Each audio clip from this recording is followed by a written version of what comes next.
It takes a lot to impress in the scamming field these days. It's very saturated. A lot of people are performing at a high level, but this woman does, at least for me. In a housing market like DC in this story, a lot like many of the other coastal urban centers in this country, there's a combination of high prices and very one-sided tenant legal protections, one largely a consequence of the other. But of course, getting into that high rent home means being a renter in the first place. But what if instead of signing that lease up front, you could just sneak your way into those protections while deferring all the pesky obligations? This case is something like that. Whatever it is, this is one of the worst betrayals of a homeowner's property rights that I've ever seen, not just by a tenant or an occupant or a scammy squatter, but by the government that's supposed to protect those property rights. Roshann Douglas owns a home in Northeast DC.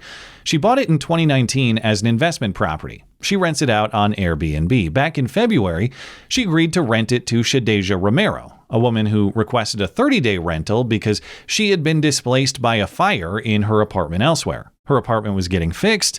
She needed some temporary housing. That was the idea. There was a month agreement, which I paid for on the Airbnb platform due to a fire. Or so Romero claimed. As we'll hear, she sure claims a lot of things. But at the end of that first month, February, well, dang it, the fire repairs aren't quite done yet. So could we extend for a little while? Romero requested, and Douglas agreed. I then asked the owner if we could extend the time frame in the home. We came to an agreement that I could do that. But at this point, Romero made the curious request not to pay through Airbnb as she had done for that first month, but instead to pay directly between each other. At least that's what the homeowner Douglas says. You then told the homeowner you needed more time because of the alleged fire and things like that, and you wanted an extension and asked to pay via Amex or another way outside of Airbnb. She accepted that extension. And that distinction is key because now we're moving away from an explicit short-term rental platform to something else. It's likely a deliberate move to confuse the nature of the agreement, as we'll get to. I also think it's a move to avoid the background check that usually accompanies a longer-term rental agreement, because that background check likely would have uncovered some relevant behavior. But now that the agreement is informal and handled privately, the terms are unclear. And where the terms are unclear, well, it's much harder to resolve in court. Is Romero a tenant with a de facto long-term agreement, thus entitled to all the many tenant rights that DC law affords, or is she just an overstaying Airbnb guest without those rights? That is now a question for the courts to resolve, and since court dates are scheduled months in advance, well, through a little trickery, this lady has bought herself some free rent. At least for now. And bought is the wrong word. Of course, she is stealing, but the time that she bought created the opportunity. She just stopped paying. The Airbnb rental was for February. Again, originally for 30 days.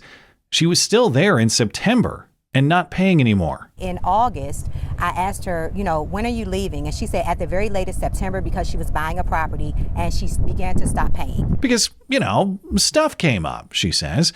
Somehow she lost $17,000 by doing something nice for a friend. I had a financial loss of over $17,000. Was that due to work or personal? It's a personal issue. I helped someone in the past and it came back to bite me. And then she was gonna pay, of course, but then her daughter crashed the car and that pushed everything beyond bank hours. Well, actually, I was going to make a payment on the 15th of October.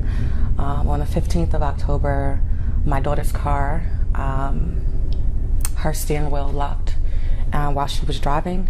And I had to get to her because she was on the roadway. That took me past the hours of bank hours, so I didn't make my payment on that day. Unclear if her dog ate her homework, but at some point in this grab bag of excuses, her aunt died too. She kept telling me that she had an aunt that passed away. I've since learned that was not true. And at that point, things were just so stressful that she really needed a vacation. So she left the country. When I went out of the country, because I had just had that big financial loss, I was trying to decompress from, what I had been experiencing. Okay, so the $17,000 loss meant that rent was hard to make, but an international vacation was still very much affordable. That sounds more like a matter of confusion than financial means. So why couldn't she clear this up while she was away? Well, she turned her phone off for the trip. I turned all of my phones off. I didn't turn my phones back on until later that Monday. So when she got back, as you'd expect, she discovered the homeowner had taken some actions. Since this eviction is now murky and requires a court order not yet obtained, the landlord did what she could. She shut down utilities. The electricity to the home had been cut off. But undeterred and so far undefeated, Romero returned to the home and she tried to put the utilities in her name, even though she has no claim to that property. And she took the homeowner to court to get the power back on. I went to the courthouse that following day to file an emergency hearing because they had turned the power off, and I didn't want them to be able to turn the power off again. And she succeeded. As you can see, the lights are indeed on in that house. Without a court order for eviction, this property owner, Douglas, is completely stuck. She's been paying the mortgage, taxes, insurance, utilities, and all the costs of that property ownership this entire time, with now months of non-payment from this squatter turned supposed tenant. And she can't even enter her own property with this hostile occupier. Police won't let her.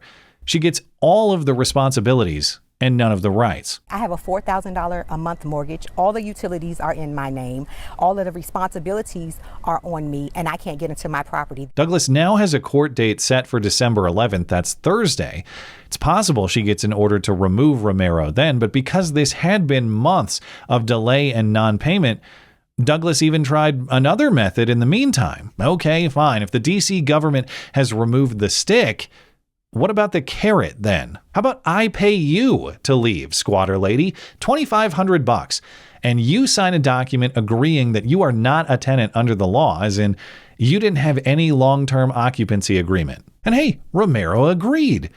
And she signed the paper, and she took the money, and then she still just didn't leave. See, like every other deadline, even though it was agreed to, well, it's really just a timeline tighter than is possible, but soon. Just be patient.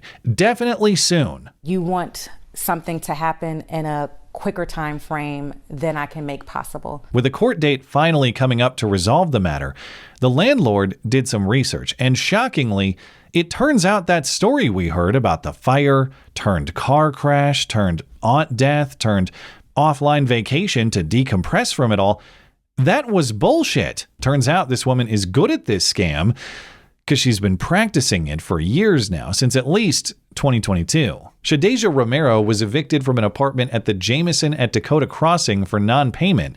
She didn't pay from May 2022 to February 2023, and she owed $21,000 for it. It took 10 months to get her out there. She then went to a new apartment in a building called the Ava Noma and didn't pay there from October 2023 to February 2024. She got evicted owing almost $12,000 in rent there. It took a year to get her out of that one. She only paid 1 month's rent on 13 months occupancy.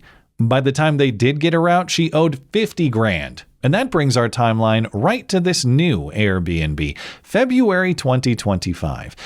There was no fire at her old apartment. She got evicted for non-payment, but with so many landlords now scammed, she can't even keep her story straight. Court records show at your previous apartment, you were also getting evicted for not paying rent. So that wasn't for that place. It was for a previous place where something happened during COVID when everyone was not receiving payment. Ava Noma, you were there 2023, 2024. So Ava Noma is where I had the fire, yes. Ava Noma is the one showing that you were in the process of being evicted for paying 1 month's rent when you were there for 13.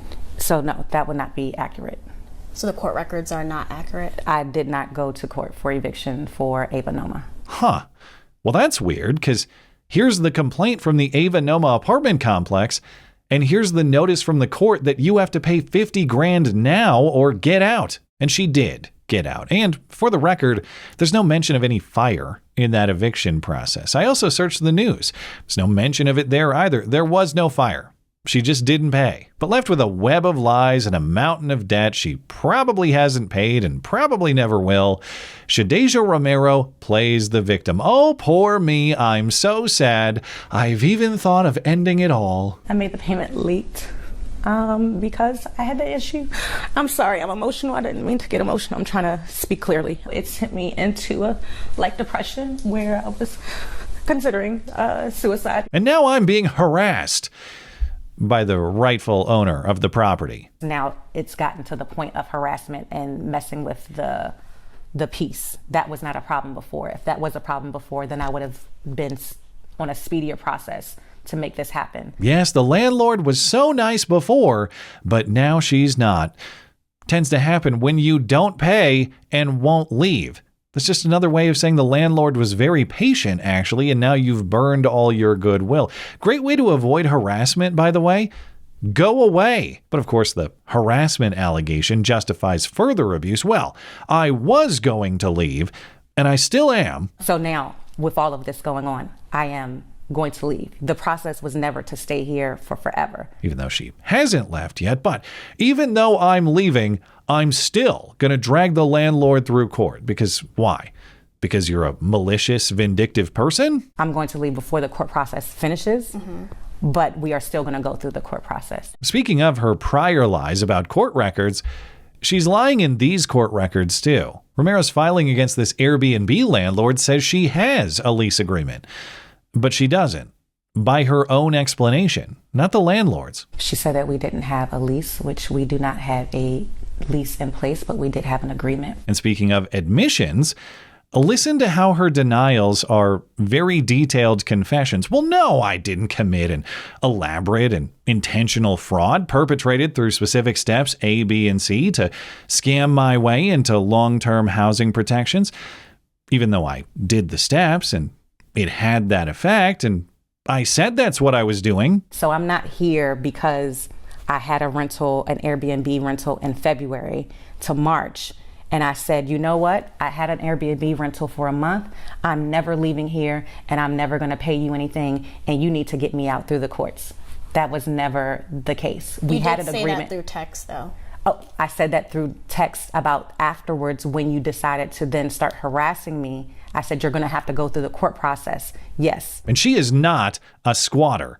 That term does not apply, except for the definition. Now you have said that I'm a squatter. That's like if your home that you own was vacant and no one was there, and then I decided I'm going to go into your home because I know it's vacant. That is what a squatter is. A squatter is someone who is illegally entered the property without your notice and you never had an agreement with them. It's also not just if the home's vacant, it's if you're there without the owner's permission and you're not leaving. Yes. But tomato, right? Maybe it's all just a big misunderstanding. This reporter, trying to be as fair as possible to both sides, which I actually appreciate because just listening to this lady talk is all that's needed to see exactly who's dishonest in this case. But the reporter asks about the fairest and easiest question possible. Say, not squatter lady, what do you think the fundamental disconnect between you and the landlord is? Where do you think the missing link or disconnect is between you and the homeowners? I don't know. I would say it was simply that you have decided that you don't want me in the property anymore. Wow, nailed it.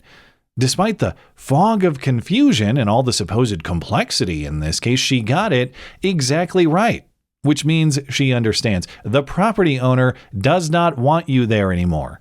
And yet, you remain in defiance of her property rights with a government that refuses to protect those property rights on any sort of timely basis. And this poor landlord, she seems like a perfectly nice and honest lady.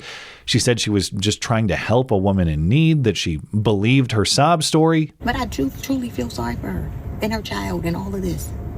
And I have a big heart, and this is the outcome of me having a big heart. But I really hope somebody can help her. And now she's baffled by how the legal system got this way. I really want to walk away, but I can't because it's all on me. It's my credit at risk. I'm the one with the mortgage on the property. I'm the responsible party, and I don't understand why the laws are not swayed towards the person who's paying to have the property. How could this be?